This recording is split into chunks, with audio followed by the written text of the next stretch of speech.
Why was she the only one on the firing line who wasn't trying to prove anything? That question lingered in the minds of every operator on the range long before they admitted it out loud.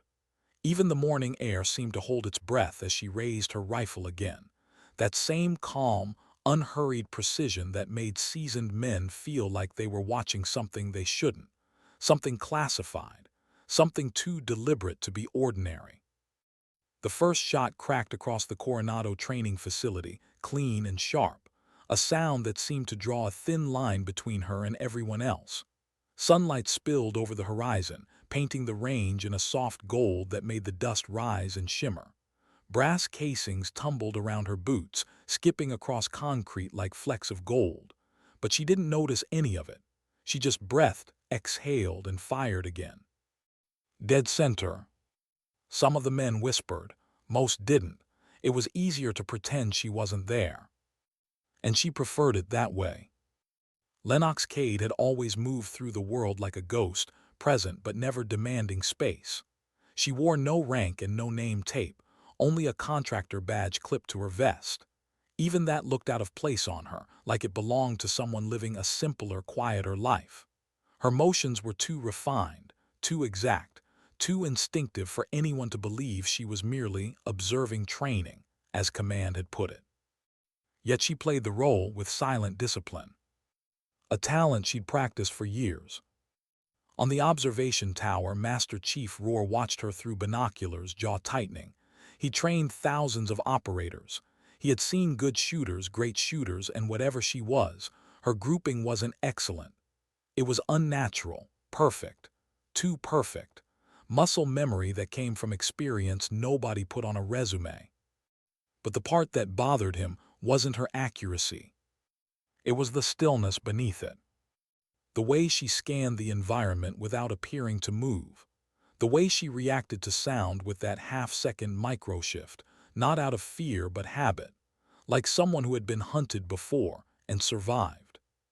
"Command, this is Rohr," he muttered into his radio, who cleared the civilian on the advanced line.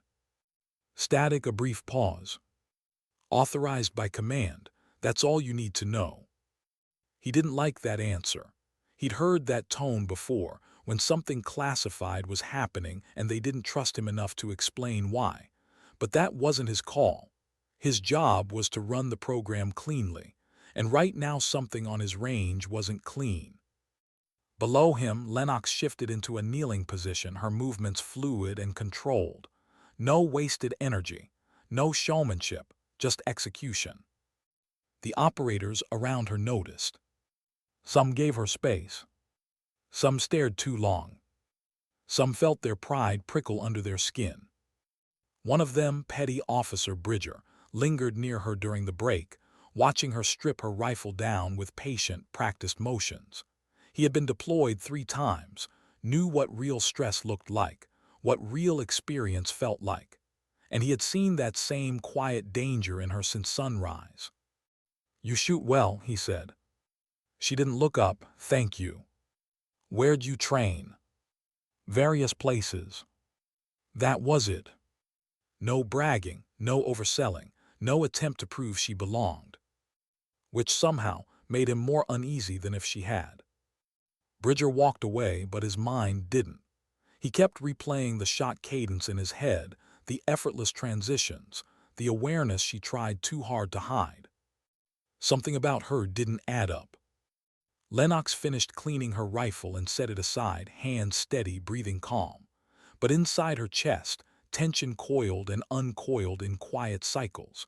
Something about being here, the familiarity of a firing line, the smell of gunpowder, the rhythm of drills, made old memories stir. Memories she never asked for. Memories she couldn't escape.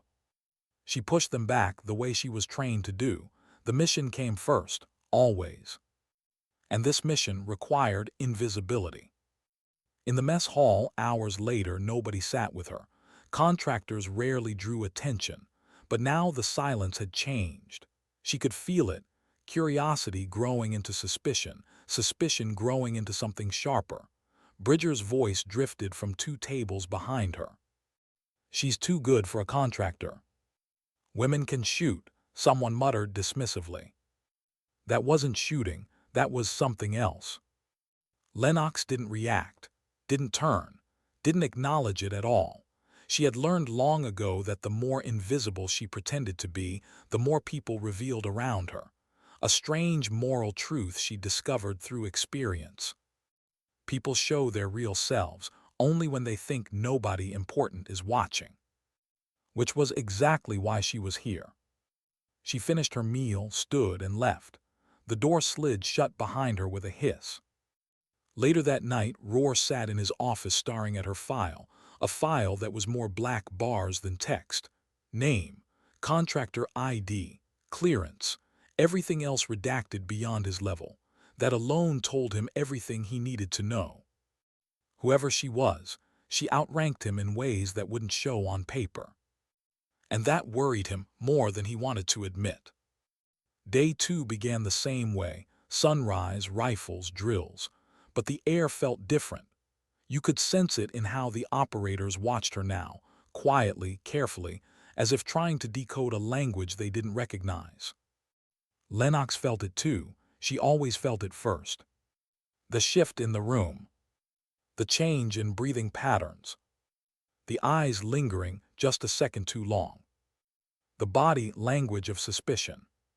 But she carried on, one drill at a time, one controlled breath at a time. She had walked into rooms far more hostile than this, surrounded by men far more dangerous than these. Still, something inside her ached. A familiar loneliness, a distance she had learned to live with.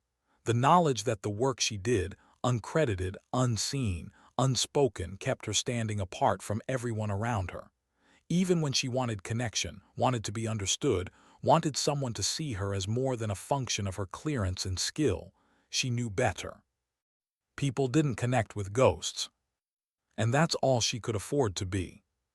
By mid-afternoon, the entire base had heard about the mystery woman. Rumors spread like wildfire. CIA, DIA, former SEAL, intelligence liaison, program evaluator, and beneath all of it an unease they couldn't shake. Why would someone like that be here? What had she come to find? What had they done wrong? Lennox ignored the whispers. She had learned too. But the truth pressed against her chest like a bruise. She didn't want to be the enemy of the people she was trying to help. She didn't want to be the judge or the executioner. But she also knew the cost of silence. She had lived with that cost for years. Then on day 3, everything changed. Heavy boots, angry footsteps, a voice slicing across the range like a blade. What the hell is going on out here? Lennox didn't look up yet, but she knew that tone. Knew the type of man behind it. And before she even turned toward Commander Vance, furious, territorial, offended, she felt something tighten inside her ribs. A familiar warning. A whisper from the part of her that had survived too much. Don't let him get too close. What she didn't know yet, what nobody on that range knew, was that the next 5 seconds would become the moment none of them would ever forget. The moment when silence finally met consequence. The moment when everything she tried to hide would be forced into the light. And the moment when a truth she had buried for years would rise whether she wanted it to or not. Because sometimes dignity doesn't shout. Sometimes it simply waits. And then it acts. How had everything gone quiet so fast? That was the question that seemed to hang above the range as Commander Harlan Vance stormed forward, boots grinding gravel beneath his weight, fury radiating off him in waves that even the sun seemed to retreat from. Training stopped in an instant. Conversations died mid-sentence. Rifles lowered. A stillness settled over the men, the kind of stillness that happens when everyone feels danger enter a room but doesn't yet know where to stand. Lennox remained exactly as she was. Kneeling, focused, hands steady. Inside, her breathing shifted by a fraction, not fear but anticipation. She had encountered men like Vance before, men who mistook volume for leadership, men who believed control came from how loudly they could assert their rank. But she didn't move. Not yet. She couldn't reveal anything too soon. Vance came to a stop 3 feet away, his shadow cutting across her gear. Up close, she could see the immaculate uniform, the razor-edge creases, the subtle arrogance in the way he held his jaw. He reeked of certainty, the dangerous kind. Who authorized this? He barked to nobody in particular, though his glare never left her. Who thought it was acceptable to have a civilian running live-fire drills on my range? She slowly finished her reload, smooth, controlled, precise, as if he wasn't even there. That alone enraged him. Master Chief Roar stepped in quickly. "Sir, she's been cleared by command. All authorizations." "I don't care if God himself signed her paperwork," Vance snapped. "This is an advanced course. These are elite operators. And you—" he pointed directly at Lennox as though jabbing at a problem instead of a person— "do not belong here." A murmur passed through the SEALs. Not agreement, discomfort. Even the ones who thought she didn't fit here flinched at how he spoke to her. Lennox rose to her feet with unhurried ease. No aggression, no reaction, just presence. Calm, grounded, unshaken. That calm only fueled his fury. "You think this is impressive?" he demanded, leaning in. "You think putting rounds on target makes you one of us? I've got men here who have done more missions than you've had birthdays." She didn't answer. Not because she couldn't. Because she knew exactly what he was trying to provoke. Stillness was a weapon too. And she wielded it well. Her lack of response was gasoline on his temper. "You know what I am," he growled, stepping closer until his breath brushed her cheek. "I'm a Navy SEAL." Silence. No awe, no intimidation. Just a long, quiet moment where she looked at him, really looked, as if she were assessing a malfunctioning piece of equipment rather than a commander of the facility. And in that single, clinical glance, something in him faltered. He hid it quickly, but not quickly enough. Behind him, Bridger watched with a knot forming in his stomach. He knew conflict. He had seen men challenge each other before. But this wasn't a conflict. This was a collision course, ego versus experience, pride versus unspoken truth. And he didn't know which one would break first. Vance mistook her measured silence as weakness, a mistake she had seen too many times before. "Nothing to say," he sneered. "Figures, women like you freeze when things get real." Bridger's jaw tightened. Torres, the senior operator beside him, muttered under his breath. Roar took a half-step forward. "Commander." "Enough," Vance snapped. "She's done here. She'll be off this base by sunset. I'll make sure." He reached out. That was his mistake. His hand came toward her shoulder, not with a strike, not with violence, but with that subtle, patronizing push men like him used to assert dominance. The kind meant to make someone step back. The kind meant to show everyone watching who held the power. Her voice cut through the air like a blade. "Don't."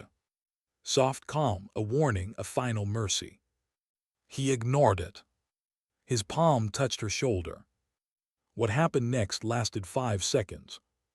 5 seconds that felt like the universe folding in on itself. She moved. A blur, clean, efficient, unhesitating.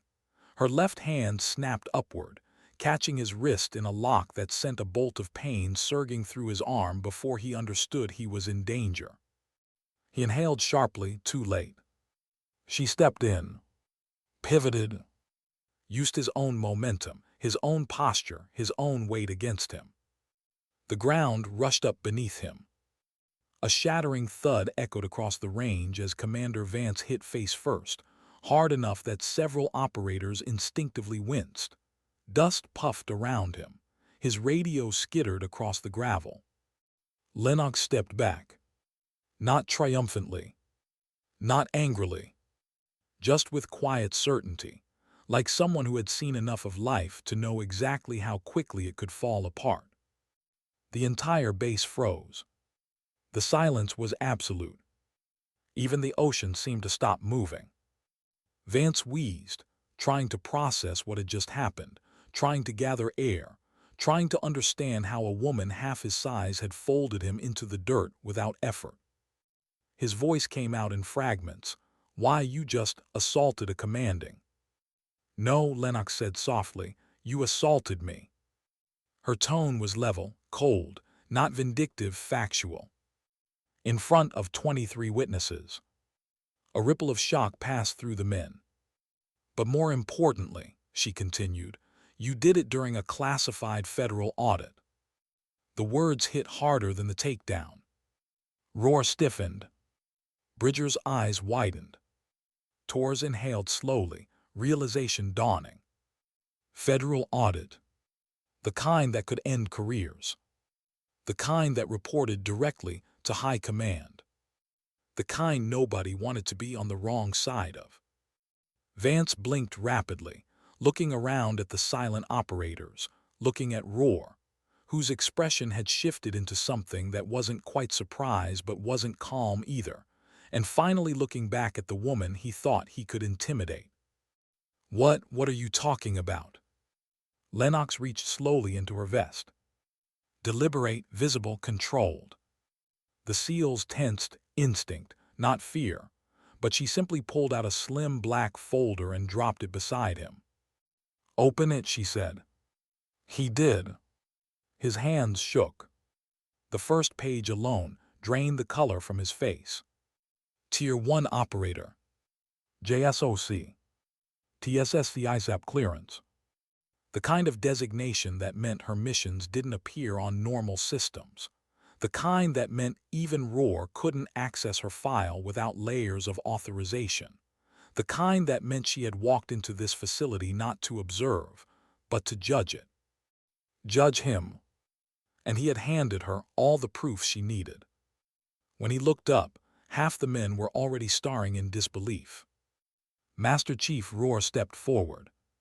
And then he did something nobody expected.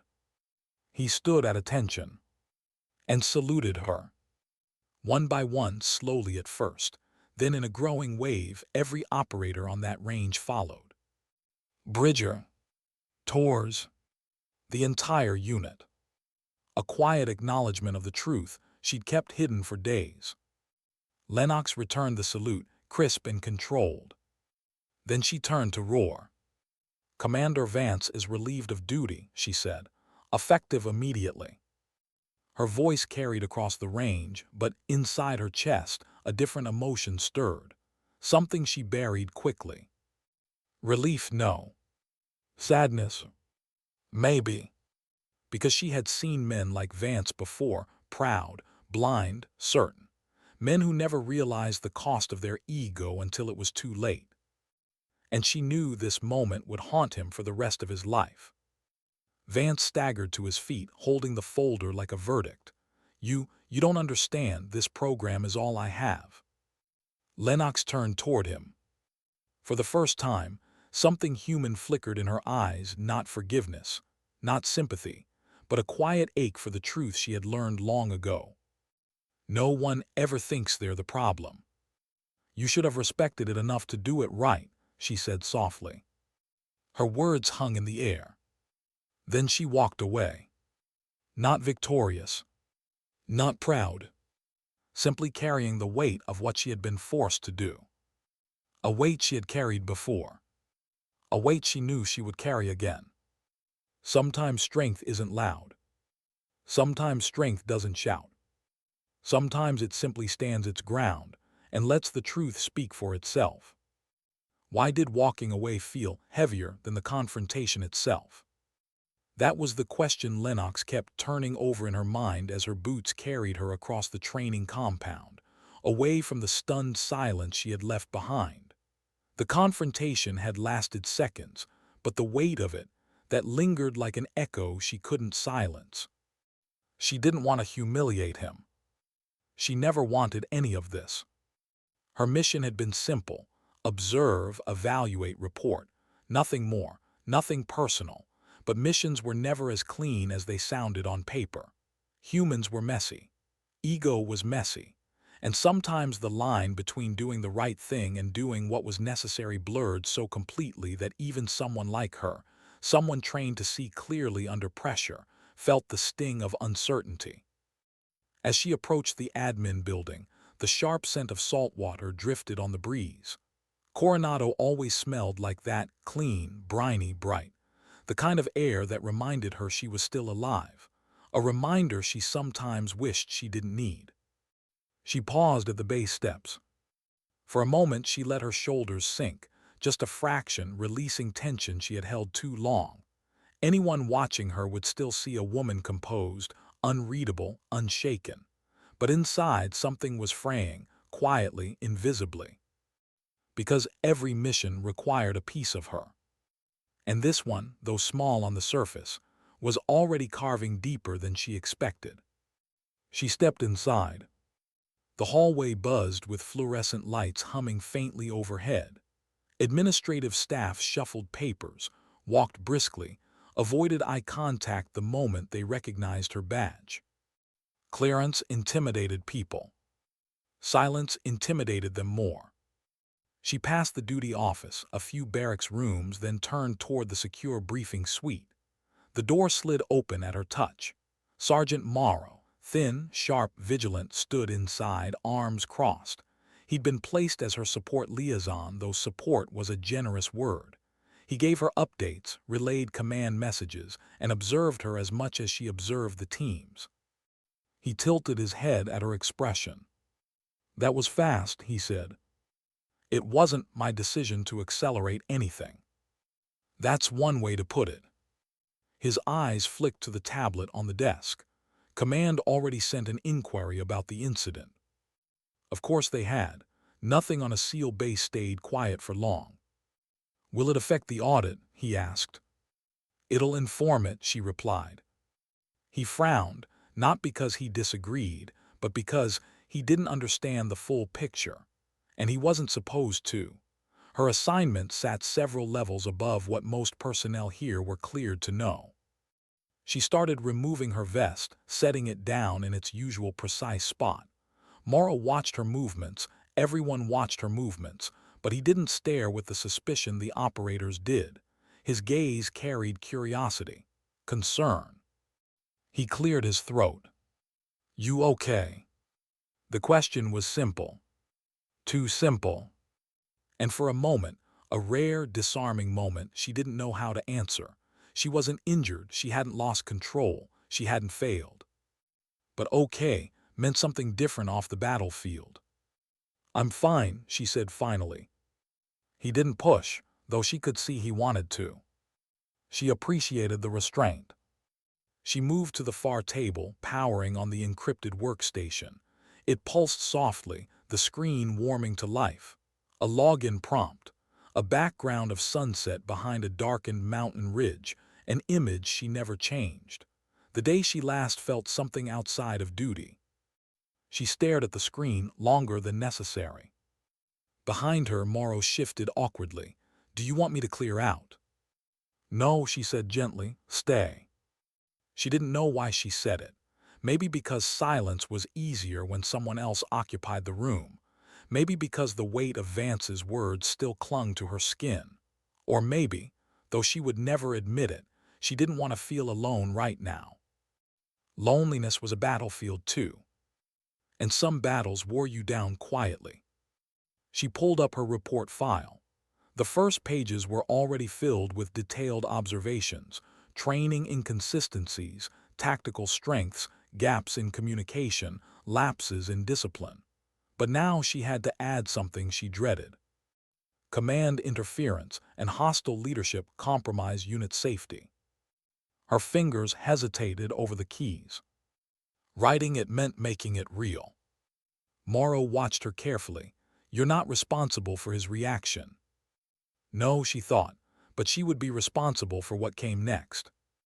Her internal voice, quiet, disciplined, reminded her of something one of her instructors once told her. Sometimes leadership isn't about being right. It's about being willing to carry what others can't. And wasn't that what she'd done her whole life? Carry burdens nobody else could, act where others faltered, endure what others avoided. It was a lonely skill, but necessary. She typed, every word measured, every line a weight on her chest. When she finished, she locked the workstation and let out a slow, controlled breath, the kind that released nothing but made you feel as if you had. The door buzzed. Morrow looked at her, expecting someone. No. The door opened. Bridger stepped inside. He looked nothing like the quiet, observant operator from the range. Now he looked conflicted, tense, determined, like a man walking into a storm he didn't know how to navigate. "Ma'am," he stopped, corrected himself. "Cade, I need to talk to you." Morrow stepped aside but stayed in the room. Bridger glanced at him, then at her, then swallowed. "It's okay," she told him. "Speak freely." He nodded, took a breath. Then the words tumbled out faster than he intended. "I'm sorry about what happened out there. With the commander, with everything. The guys, they didn't know who you were. We didn't know. And I just want you to know none of us would have let him escalate if we thought he'd actually strike me," she finished calmly. Bridger winced. "Yeah. He didn't strike me." "No, ma'am, but it doesn't matter what he intended. What matters is that you were disrespected, and that's on us too." She tilted her head. "Why are you apologizing?" He hesitated. "Because he didn't know the full truth yet. Because he couldn't." Finally, he said quietly, "Because you didn't deserve to stand alone out there." For a moment, something flickered across her expression. Something soft, almost fragile. She hid it quickly. "I've stood alone before," she said softly. Bridger nodded. "Doesn't mean you should have to." Silence settled between them, heavy, honest. Then he added something she didn't expect. "I know you're here for a reason, a big one, and you're not going to tell us. That's fine. But the guys they trust roar. And after what happened today, they're starting to trust you too, even if they don't know how to show it yet." Trust. A foreign word. One she handled like something sharp. She didn't respond immediately. The moment stretched out, thick with unspoken truths. Finally she exhaled softly, "Thank you." Bridger nodded once, sharply, like a man trying to keep respect from turning into emotion. Then he stepped out. The door closed. Morrow arched an eyebrow. "They're warming up to you, slowly, awkwardly." "I don't need them to warm up to me." "No," he said, "but you prefer when they do." She didn't answer. Because he wasn't wrong. That night the base quieted. The ocean winds shifted cooler, and Lennox lay in her bunk staring at the ceiling, unable to shake a question that had slipped into her mind without permission. Why did it matter what these men thought of her? She knew better than to crave acceptance. She knew the dangers of connection. She had endured the consequences of caring too deeply once before, and the battlefield had taught her a truth she had never forgotten. Attachment makes you hesitate. Hesitation gets you killed. So why did the silence of the barracks feel heavier than usual? Why did she replay Bridger's words? Why did she feel the faint, unwelcome ache of wanting to not be alone? Her eyes closed. But sleep didn't come. Because there was something she hadn't told them. Not yet. Something that would change everything. Something that would make what happened with Vance look small compared to what was coming. And in the distance, somewhere beyond the darkness, the first threads of that storm were already forming. Some storms break structures. Others break people. But the worst storms, they break silence. And Lennox could feel hers coming. Why did the base feel different before dawn, as if it knew something she did? The air carried a strange weight that morning, cooler, sharper, almost expectant. Coronado was usually peaceful at sunrise, the quiet hum of waves a steady rhythm against the steel and concrete structures. But today felt different. Lennox sensed it the moment she stepped out of her quarters. Silence. Not the usual calm silence of sleeping barracks. This was something else, A stillness with teeth, a quiet that felt like it was holding its breath. Her instincts stirred, those deep, ingrained reflexes no amount of retirement briefs or audit assignments could ever quiet. She scanned the compound. Movement subtle, quick. A pair of officers crossing the far walkway, speaking in hushed tones. A senior chief checking over a logbook with unusual intensity. Even the guards at the gate stood more rigid than usual. Something had happened. Or something was about to. Morrow caught up to her halfway across the courtyard, jacket half-zipped, hair a mess. "You feel it too, don't you?" he asked. "I felt it an hour ago," she replied. He nodded as if that confirmed something he already suspected. "Command requested you in the secure suite, immediately." Of course they had. She followed him, boots echoing against the walkway. Every step felt heavier, as though walking toward a truth she already feared but hadn't named. Inside the briefing room, the lights were dim, screens flickering with encrypted feeds. Senior personnel stood scattered around the table, faces tight, tired. Roar was there too, arms crossed, expression unreadable. He straightened slightly when she entered. But the real tension came from the man at the center. Rear Admiral Lewis. A man who rarely showed up, unless the situation was already spiraling. "Cade," he said, voice grave, "we have a problem." The room shifted, eyes turned to her. Not accusingly. Expectantly. Like she already knew something they didn't. She stepped forward. "What happened?" The Admiral tapped the screen. A surveillance still appeared. A convoy. Burned out. Desert Road, somewhere overseas. The timestamp read 400 local time, barely hours old. Lennox's heartbeat slowed, not panic, calculation. She recognized the vehicle configuration instantly. "Special Activities Team," she asked quietly. The Admiral nodded once. "Team Delta 6. The room seemed to shrink around her. Delta 6 wasn't just any unit.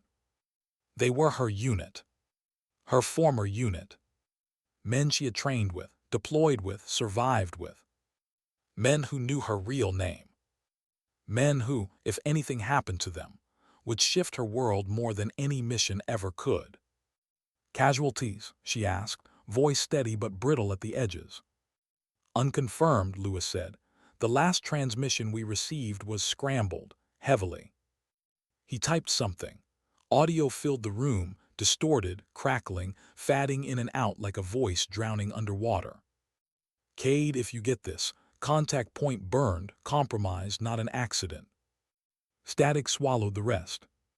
Then the screen went black. For a moment, Lennox didn't breathe. Not because of fear, but because she recognized the voice. Holt. Her spotter. Her partner in more than one classified op. Her closest friend in a world where closeness was dangerous. She forced herself to stay still, not to react, but Morrow studied her with widened eyes, and Roar lowered his head slightly, as if even he could sense the subtle fracture inside her. Lewis continued, "We believe this was targeted. Intelligence suggests internal leaks. Someone fed their route to hostile forces." "And the message?" Lennox asked softly. "It was directed at me." "Yes," Lewis confirmed, "and we need to find out why." She didn't answer, because she already suspected why. The past had a way of circling back at the worst possible moment. Roar cleared his throat. "Admiral, what does this mean for the audit?" Lewis shifted uncomfortably. "That's why we're here. Cade's mission parameters have changed. She's now priority liaison between JSOC and the Intelligence Board investigating the leak." Roar nodded slowly. "Understood." But the Admiral wasn't finished. "And she needs full cooperation from every unit on this base, effective immediately." His gaze swept the room, settling on Lennox again. "This isn't just an audit anymore. This is a recovery operation, and potentially," he hesitated, something he almost never did. A containment one. Her stomach tightened. Containment. A word usually reserved for threats that weren't external. Threats that came from within. She stood perfectly still, letting the weight of the word settle like iron dust across her skin. Down the hall, alarms suddenly beeped. Nothing loud, just a subtle proximity alert from the command center. Roar checked his watch. "Ma'am," he said carefully, "the teams are assembling for their morning drills. They're going to know something's wrong." "They already do," she replied. Lewis stepped closer, lowering his voice. "Cade, we need you to do what you do best, quietly, efficiently." "Meaning?" "Dissect the base. Read the people. Uncover the truth no one wanted to admit. And because of who she was. Because of what she'd survived. Because of the instincts that never left her. She was the best chance they had. But deep inside, beneath layers of discipline and duty, another truth whispered. Someone was targeting her team. Her people. Her past. And if Holt had reached out to her specifically, it meant the threat was closer than anyone realized. The briefing ended. The room emptied. But Lennox stayed behind, hands gripping the edge of the table, knuckles pale. She didn't cry, she never cried, but the silence inside her pulsed, thick with memory. A lone voice cut through her thoughts. "You okay?" It was Roar. He stood in the doorway, posture softer than she'd ever seen. She hesitated, just long enough for him to notice. Then she nodded once. "I will be." He stepped inside. "Your people, the ones in that convoy, they mattered to you." "Yes." "You're carrying that." "Yes." "You don't have to." She looked at him, then really looked. "Yes, I do." Because someone had to. He didn't argue.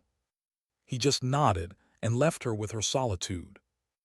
Later that morning, as she walked across the training grounds, operators stepped aside for her.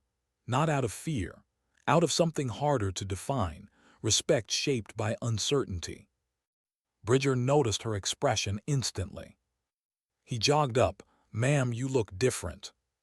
She offered a neutral look. "Long morning." "You want company?" "No." "You need it."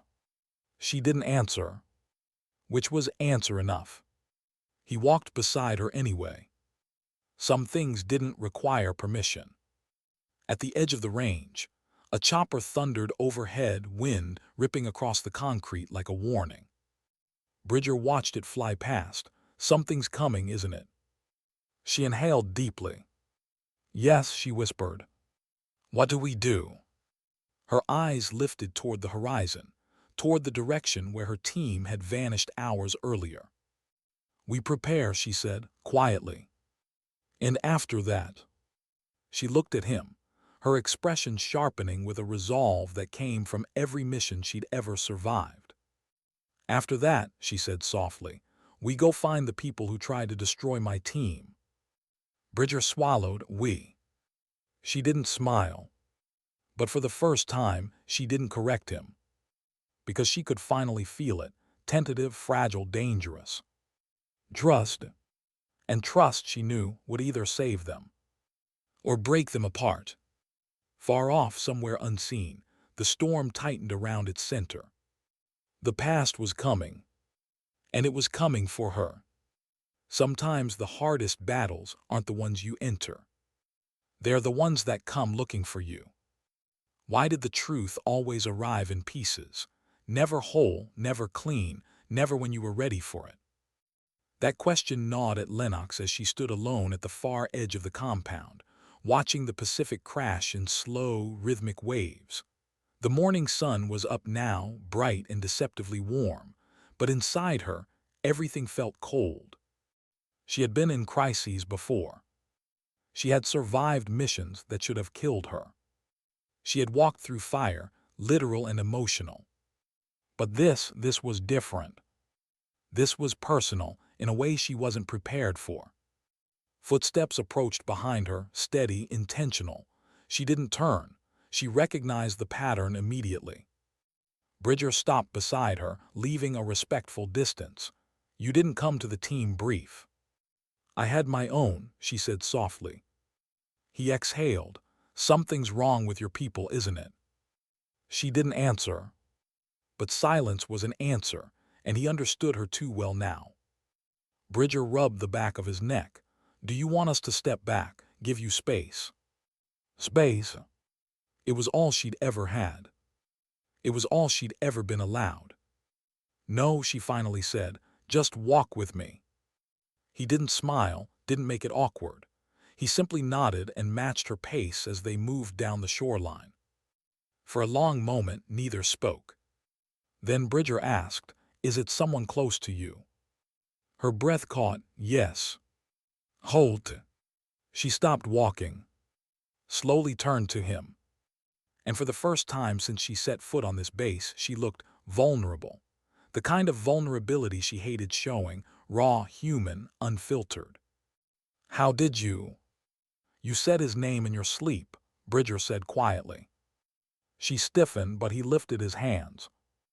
"I'm not judging. I wasn't even trying to listen. I just heard it." She looked back at the ocean, the waves hitting harder now, like the water itself was trying to warn her. "He's not just my teammate," she admitted, voice thin. "He's the closest thing I have to family." Bridger nodded, understanding sliding into place. "Then we'll find him." Her jaw clenched. "You don't even know what we're dealing with." "Doesn't matter." "It does. Not to me." The wind picked up, pushing hair across her cheek. She didn't brush it away. She didn't move at all, just stood there taking in the truth. She wasn't alone. And that, terrifying as it felt, was harder to process than the threat itself. Bridger's voice softened. "Whatever's coming, you don't have to carry it alone." Her throat tightened in a way she hadn't expected. "I've always carried it alone." "You don't have to anymore." She almost believed him. Almost.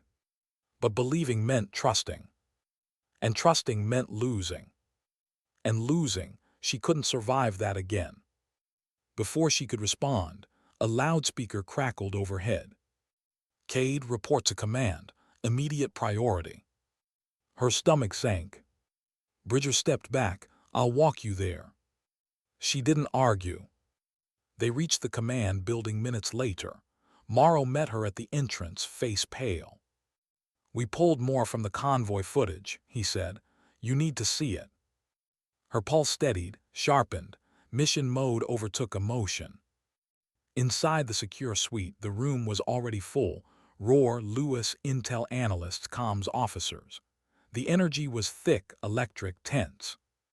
Lewis didn't waste time. He hit play.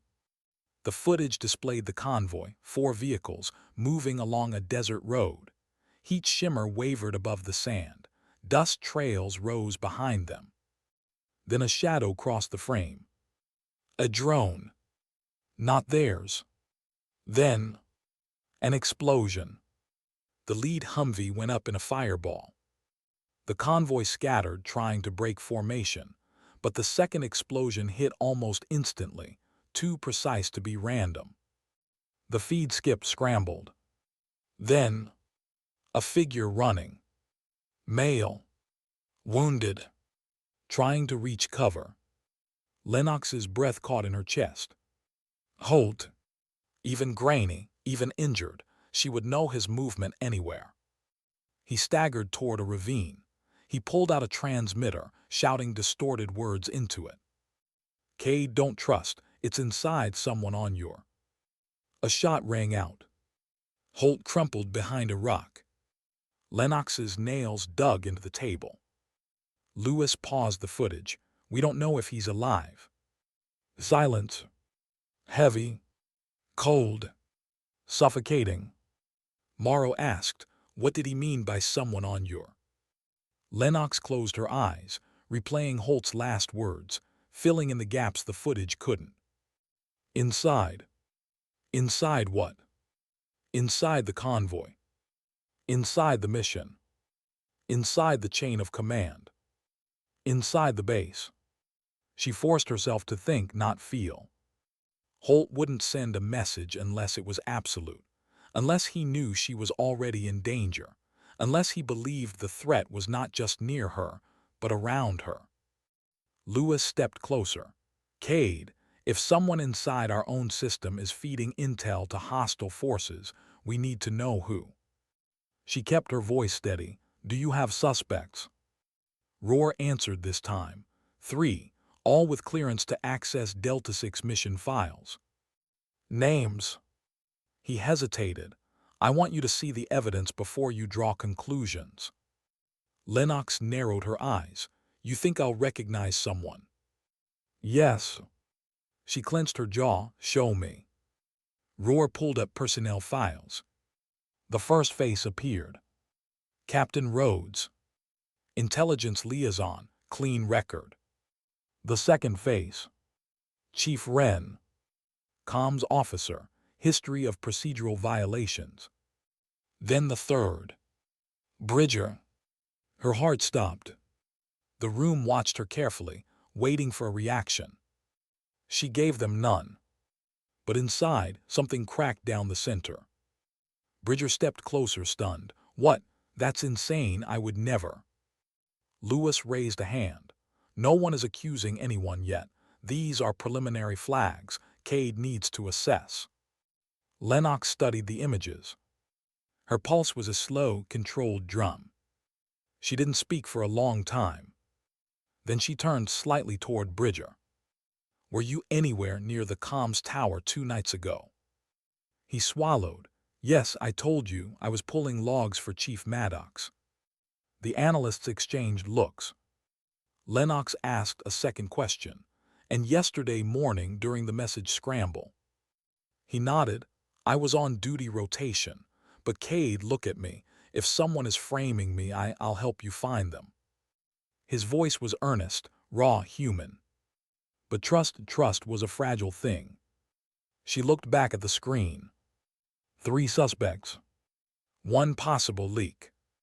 1 missing teammate fighting for his life. A threat tightening around the base like a noose. Lewis finally said what everyone was thinking. Cade, whoever did this is close, very close. She exhaled, slow and quiet. Yes, she whispered, I know. Bridger took a step toward her. You don't think it's me, do you? She didn't answer. She couldn't. Not yet. Because part of her, the part that had survived years of secrecy, whispered a hard truth. Anyone could be compromised. Even the people you don't want to suspect. Even the ones who walk beside you on the beach. Even the ones whose presence makes loneliness feel less heavy. She finally said, the evidence isn't complete. I'm not drawing conclusions until I see the full picture. Bridger nodded, but hurt flickered in his eyes. Not anger, not betrayal, just hurt. And that hurt cut deeper than she expected. Lewis issued final orders. Cade, you will interrogate all 3, quietly. No one else can know the scope of this investigation. She nodded. Morrow added carefully, and ma'am, be cautious. If Holt was right, the enemy might already be inside the base. She left the briefing room with her thoughts spiraling, not chaotic but sharp, slicing through emotion and fear with cold precision. The sun was fully up now. Bright, warm, unforgiving. She walked across the compound with steady steps, but inside her chest, dread coiled like barbed wire. Bridger remained behind, watching her leave, silent, conflicted, wounded. Because trust had cracked. And once cracked, it rarely returned whole.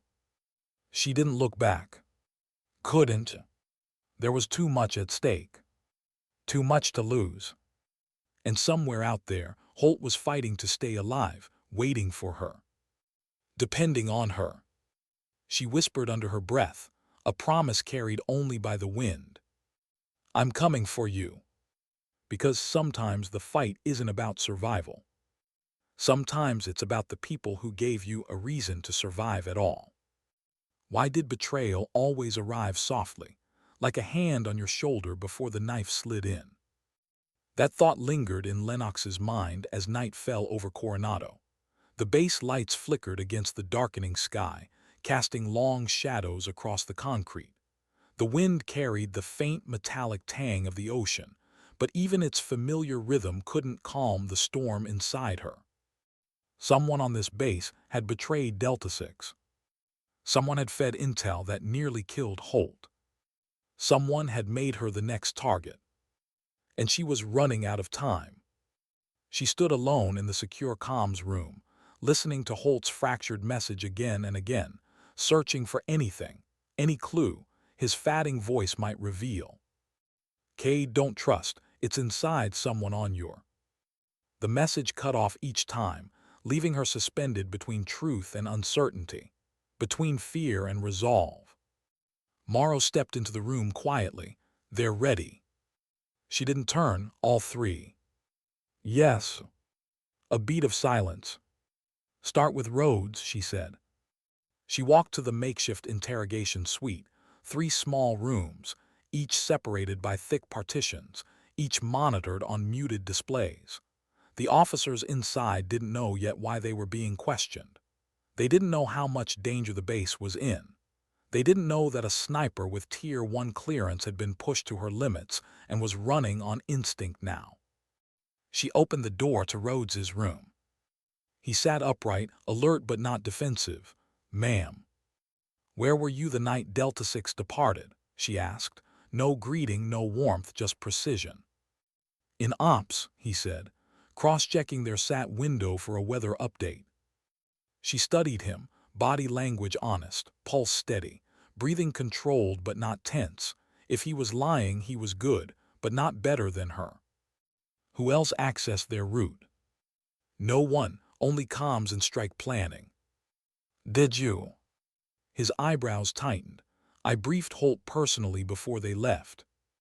Emotion flickered in Lennox's chest, sharp as a blade. Holt had trusted this man enough to take a briefing alone.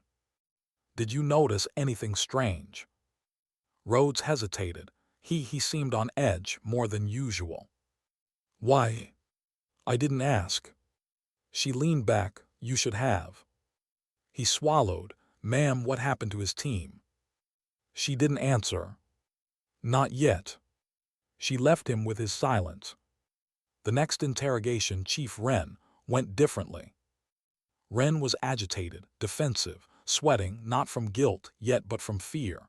Ma'am, whatever you think I did. She held up a hand. Where were you during the comms blackout? On shift, but the logs, they weren't mine. There were overrides. Your login was used. I know, that's what I'm trying to tell you. Someone piggybacked my access. I swear it. She watched his hands, finger tapping, knee bouncing, anxiety radiating off him like heat. Why didn't you report the override? She asked. I tried. Nobody took it seriously until the convoy went dark. A lie. Or desperation. She recorded every detail in her mind. Then came the hardest door. Bridger. She paused outside before stepping in, long enough to gather the fragments of composure she still had, long enough to remind herself that attachment clouded judgment, long enough to anchor her heart so it wouldn't interfere. She walked in. Bridger stood from his seat immediately. Cade. Sit. He obeyed. His jaw flexed. His eyes were tired, hurt, searching her face for something she wasn't sure she had left. She didn't sit. Where were you the morning the message scrambled? She asked. Tower, he said, like I told you. Can anyone verify? Yes, Chief Maddox. Her gaze didn't soften, and the night before the convoy launched. His eyes flickered, just a fraction. She caught it. I was here, he said, on base. Where? He hesitated again. And that hesitation slammed into her like a punch. Bridger, she said, quieter now, where were you? His voice dropped, with tours off-site at the bar. That wasn't in the logs. We weren't supposed to leave base that night. We did anyway. Stupid decision. I didn't say anything because I didn't want tours getting written up. She exhaled slowly. Not relief. Not trust. Not forgiveness. Just breath. Then Bridger leaned forward, forearms on his knees, voice cracking with something raw. You think I betrayed your team? She said nothing. You think I, out of all people, would give intel that could kill them? Still nothing. He stood, look at me. She did. For the first time since meeting him, she let herself really see him. Not the suspicion, not the potential threat, just the man, steady, loyal, flawed, trying. His next words were barely a whisper. I would die before I hurt you. Her breath hitched. Only a second. But she felt it. And that scared her more than anything. She whispered, someone is framing you. His eyes widened. Then let me help you find who. She didn't agree. She didn't refuse. She just stepped out and closed the door behind her. Night deepened. The bass dimmed. And Lennox replayed every interrogation in her mind until the pieces clicked. Rhodes had motive but no opportunity. Wren had opportunity but no motive. Bridger had neither, except the suspicious gaps in his story. But the real clue wasn't in any of their answers. It was in the footage. She returned to the documents, zooming in on a small detail, tiny, almost imperceptible. The transmitter Holt used wasn't standard issue. It was older, modified, personal, and only 2 people would have recognized it instantly. Lennox and Holt, which meant Holt wasn't just calling her for help. He was sending a hidden message. She rewound the footage again. Holt running, Holt stumbling, Holt speaking into the transmitter. His hand brushed across the casing, 3 quick taps. 3 taps. Not random. A code. A signal only she and one other operator knew. She froze. Her pulse hammered. The realization hit like lightning. The code meant not him, not Wren, not Rhodes. Look closer. Look behind. Behind what? Behind the camera angle. Behind the convoy. Behind. Her breath stopped. Behind the base. Behind the audit. Behind her. Someone had positioned her here, not to investigate but to absorb the blame when the truth surfaced. Someone high enough to manipulate orders, redirect missions, override protocols. Someone above Rhodes. Above Wren. Above Bridger. Someone who cleared her entry. Pushed her into the open. Let Vance attack her. Let suspicion turn inward. Someone inside command. She stormed into the surveillance hub, pulled the audit authorization records, all of them. The tech hesitated. Ma'am, that's. Now. He obeyed. Lines of data scrolled. She scanned. And then, a single name appeared. A name that made the room tilt. Rear Admiral Lewis. Her pulse slowed to a deadly calm. Mara whispered, Cade, what did you find? She didn't answer. She was already moving. Toward the command tower. Toward the man who'd orchestrated everything. Toward the architect of the betrayal. Her steps were silent. Precise. Lethal. She found Lewis in his office, typing something quickly into a secured system. He looked up and froze. Cade, he said, tone falsely calm, you should have waited for my call. We're about to. She dropped Holt's transmitter on his desk. The sound was small, but it echoed like gunfire. Lewis paled. You should run, she said quietly. He opened his mouth. She moved before he could breathe. Pinned him against the desk. His chair slammed back. His breath caught in his throat. His fear filled the room. "Why?" she whispered. He trembled. You don't understand." "Explain it." He swallowed. Delta 6 found something they weren't supposed to, something above my pay grade. I was ordered to neutralize the threat. My team was the threat. They knew too much. Lennox's jaw clenched until it hurt, and you used me. You were the easiest way to redirect suspicion, to keep JSOC off my back. She stepped back slowly. Not in mercy. In disgust. "You had choices," she said. He shook his head. "I had orders." She turned away. "No," she whispered. "You had a conscience. You chose not to use it." Later, the arrest team found Lewis in restraints, shaking, disgraced, his career and his life over. Lennox stood on the rooftop, staring at the ocean, breathing in the cold night air. She felt empty, exhausted, but lighter too. Bridger joined her quietly. "They found Holt," he said. She spun, alive. Barely, but yes. Her chest broke open, relief flooding through her like warmth she hadn't felt in years. Bridger smiled softly. "He asked for you." A tear slipped down her cheek, silent, unwanted, real. She wiped it quickly, but Bridger had already seen. The wind carried her voice when she whispered, "Thank you." He stepped closer, carefully, respectfully. "Cade, you're allowed to let people in." She didn't respond. But she didn't step away either. Her gaze drifted toward the horizon, where the sky met the sea, endless, uncertain, beautiful. And she whispered, not to him but to herself. "Sometimes dignity doesn't speak. A breath, a beat, a truth. It simply acts."